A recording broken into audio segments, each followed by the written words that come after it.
مقصد پورا نہیں کرتی. کہہ کہہ کر میں تھک گیا مگر عورتیں مانتی بھی نہیں.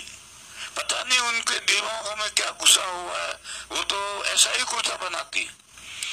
اس لیے میں کہہ رہا ہوں کہ تمہیں کرتا پھٹا ہوا رکھنا تو رکھو, مگر گھٹنے سے نیچے پھٹا ہوا رکھو, گھٹنے کے اوپر پھٹا ہوا رکھنے کا کوئی مطلب نہیں.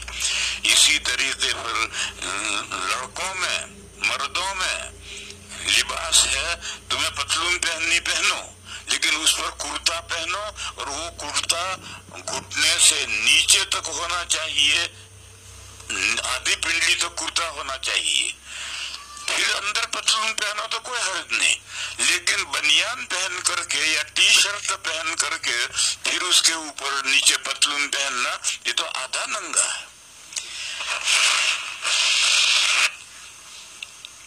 تعجب بات ہے. تو میں اصل تو محاورہ سمجھا رہا تھا کہ چولی دامن جتنا کرتا, جہاں تک یہ ٹی شرٹ ہے یہ چولی ہے, پھر اس کے نیچے اتنا ہی لمبا نیچے دامن تھا, اور یہ دامن کرتا نام ہی چولی دامن کے مجموعے کا ہے, دو ایک دوسرے سے جدا نہیں ہو سکتے. اب لوگوں نے جدا کر دیا, ٹی شرٹ بنا دیے, اور ٹی شرٹ بنا دیا, آستینیں بھی غائب کر دی, آدھے بازو تک آستینیں ہیں, آگے آستین بھی نہیں ہے. تو یہ دو توحید ہیں, توحید الوہیت اور توحید ربوبیت, یہ دونوں میں چولی دامن کا ساتھ ہے. قرآن کریم کے تیسرے رکوع میں جا کر پھر دوبارہ توحید کا اور رسالت کا اور آخرت کا بیان آیا ہے, تو وہاں پہلی آیت ہے, یہ پہلی آیت یہ ہے, یا ایھا الناس اعبدوا ربکم الذی خلقکم والذین من قبلکم لعلکم تتقون. اے لوگو, اپنے اس پروردگار کی بندگی کرو جس پروردگار نے تم کو پیدا کیا اور تم سے پہلے جو لوگ گزرے ان کو پیدا کیا, تاکہ تم جہنم سے بچو. اگر جہنم سے بچنا ہے تو صرف ایک اللہ کو معبود ماننا ہے اور اسی کی بندگی کرنی ہے. اس کے علاوہ کی بندگی کہیں کی جائے گی تو جہنم سے نہیں بچ سکے گا. تو فرمایا کہ جس نے تمہیں پیدا کیا ہے اور تم سے پہلے والے بندوں کو پیدا کیا ہے, اسی کی بندگی کرو تاکہ تم جہنم سے بچو. پھر اس کے بعد دوسری, یہ تو توحید الوہیت ہوئی. پھر اس کے بعد آیت آئی, الذی جعل لکم الارض فراشا والسماء بناء وانزل من السماء ماء فاخرج به من الثمرات رزقا لکم فلا تجعلوا للہ اندادا وانتم تعلمون. اس آیت کریمہ میں توحید ربوبیت کا بیان ہے. فرمایا کہ تمہارا پروردگار جس نے تمہیں پیدا کیا, تم سے پہلے والے بندوں کو پیدا کیا, وہ ہے جس نے تمہارے لیے زمین کو بچھونا بنایا, بسترا بنایا.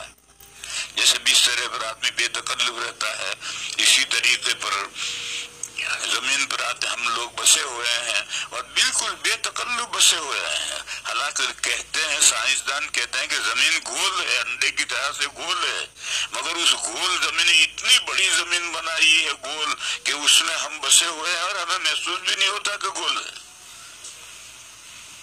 ایک قصہ یاد آیا, علی گڑھ کا ایک طالب علم ہے, اس کا دارالعلوم کے محتمم صاحب کے پاس فون آیا کہ میرے کچھ سوالات ہیں, میں آنا چاہتا ہوں ان سوالات کو حل کرنے کے لیے.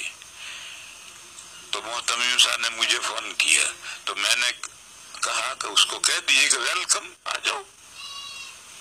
یہ محتمم صاحب نے کہہ دیا, وہ طالب علم آ گیا, بہت ذہین طالب علم آیا, بیٹھا, کہنے لگے میرے بہت سارے سوالات ہیں.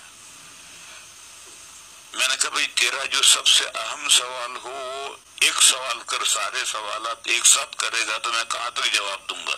تو کوئی ایک سوال کر, میں اس کا جواب دوں, جب اس سے تو مطمئن ہو جائے تو پھر دوسرا سوال کرنا. تو اس نے کہا کہ میرا پہلا سوال یہ ہے کہ قرآن کریم میں اور سائنس میں ٹکراؤ ہے. سائنس کہتی ہے کہ زمین گول ہے، اور قرآن کہتا ہے کہ زمین بستر ہے. تو قرآن کریم میں اور سائنس میں ٹکراؤ ہے. میں نے اس سے کہا تو سائنس کو بھی رہنے دے اور قرآن کریم کو بھی رہنے دے. تو ایسا کر، یہاں باہر جا کر کے ایک لکڑی ہاتھ میں لے کر کے ناک کی ڈنڈی کے سامنے چلنا شروع کر، اور چلتا چلتا چلتا چلتا پوری زمین چل کر پھر یہاں آ جا. اور تجھے کہیں ایسا معلوم ہو کہ میں نیچے اتر رہا ہوں تو تو وہاں سے واپس آئیے، تو میں تجھے جواب دوں گا کہ سائنس میں اور قرآن میں تعارض ہے. اور اگر تجھے کہیں ایسا محسوس نہ ہو کہ میں نیچے اتر رہا ہوں اور تو ساری زمین گھوم کر یہیں آ جائے تو پھر بسرا ہونے میں کیا پریشانی ہے تیرے. اور سائنس جو گول کہتی ہے اس کے اندر وہ بھی ہے اور اتنی بڑی ہے کہ تجھے کہیں یہ محسوس نہیں ہوگا کہ میں نیچے اتر رہا ہوں. تو وہ کہنے لگا پھر میرے دوسرے باقی سب سوال حل ہو گئے، اب مجھے کوئی سوال نہیں. اور وہ شکریہ ادا کر کے چلا گیا. تو اللہ تعالیٰ نے زمین کو فراش بنا، بستر بنایا ہے، لیکن انڈا چھوٹا سا ہے، اس کے اوپر چیونٹی چلے گی تو اس کو محسوس ہوگا. لیکن بڑا گنبد ہو، ڈوم، اس ڈوم پر چیونٹی چلے گی تو اس کو پتہ نہیں چلے گا کہ میں کسی گول چیز پر چل رہی ہوں. تو اللہ تعالیٰ نے اس زمین کو اتنی بڑی بنائی ہے کہ آدمی کو یہ محسوس ہی نہیں ہوتا کہ یہ گول ہے. جیسے ہمارا گھر میں بستر بچھا ہوا ہے، ساری زمین ہمیں بستری کی طرح سے اگر اللہ تعالیٰ زمین کو ایسا نہ بناتے تو ہم اس زمین پر کیسے بناتے. ایک بات. دوسری بات فرمائی کہ آسمان کو اللہ نے چھت بنایا ہے. اگر اوپر چھت نہ ہو، جیسے ہم میدان میں اگر رہنا چاہیں تو میدان میں نہیں رہ سکتے، کسی کمرے میں گھر میں جا کر رہیں گے، اوپر چھت ہو اس میں اگر لیٹیں تو ہم آرام سے رہتے ہیں. اور میدان میں جنگل میدان میں اگر ہے جہاں اوپر کوئی چھت نہیں ہے تو اس میں سکون نہیں ملے گا. دیہاتی تو سوتے ہیں لیکن ہم شہریوں کو سکون نہیں ملے گا. تو اللہ تعالیٰ نے اس زمین کی چھت آسمان کو بنایا ہے. اور کیسی چھت بنائی ہے؟ تم باہر نکل کر کے میدان میں کھڑے رہو اور چاروں طرف دیکھو تو تمہیں آسمان زمین سے لگا ہوا نظر آئے گا. گویا ایک خیمہ ہے جو زمین پر اللہ نے گاڑ دیا ہے، اور چاروں طرف سے آسمان زمین سے لگا ہوا تمہیں نظر آئے گا. اور وہاں جاؤ گے تو وہاں بھی ایسا ہی نظر آئے گا، ساری زمین پر گھوم جاؤ گے تو ایسا ہی نظر آئے گا. تو اتنا آسمان اتنا اونچا ہے آگے کہ کہاں تک آسمان ہے سائنسدان بھی نہیں پا سکے ہیں کہ آسمان کہاں تک ہے، کتنا اونچا آسمان ہے. لیکن ہمیں تو نظر آتا ہے زمین سے لگا ہوا. ہوائی جہاز میں بیٹھ کر ہم سفر کرتے ہیں تو میں باہر دیکھتا ہوں تو مجھے باہر دیکھتا ہوں تو بھی آسمان زمین سے لگا ہوا نظر آتا ہے. تو جیسا قبہ ہوتا ہے، خیمہ ہوتا ہے، گویا اللہ تعالیٰ نے آسمان کو اس طرح سے تان دیا ہے کہ پوری زمین ہمارے لیے ایک گھر اور خیمہ بن گئی. تیسری چیز، اللہ تعالیٰ نے زمین میں 71 یعنی 71% میں پانی بھر دیا ہے اور 29% میں خشکی ہے. یہ جو 29% میں خشکی ہے اس میں تمام خشکی کے جانور، بے شمار جانور اس میں اللہ نے پیدا کیے. اور پانی کتنے میں بھرا ہے؟ 71% زمین پر پانی بھرا ہوا ہے. پھر پانی کے نیچے ہیٹ ہے اور اس ہیٹ کی وجہ سے پانی ہر وقت کھولتا رہتا ہے. سمندر کا پانی کبھی رکتا نہیں، تھمتا نہیں ہے، کھولتا رہتا ہے. اور کھولنے سے بھاپ اٹھتی ہے اور وہ بھاپ اٹھ کر کے اوپر بادل بنتی ہے. پھر ہوا کے ذریعے سے یہ جو زمین میں موجیں، دریا میں موجیں اٹھتی ہیں، وہی موجیں ہوا کو ہلاتی ہیں اور وہ ہوا پھر بادلوں کو ہلا کر کے خشکی میں جہاں اللہ کا حکم ہے وہاں جا کر کے بادل برستے ہیں. تو پھر زمین سے، خشک زمین میں سے پیداوار ہوتی ہے.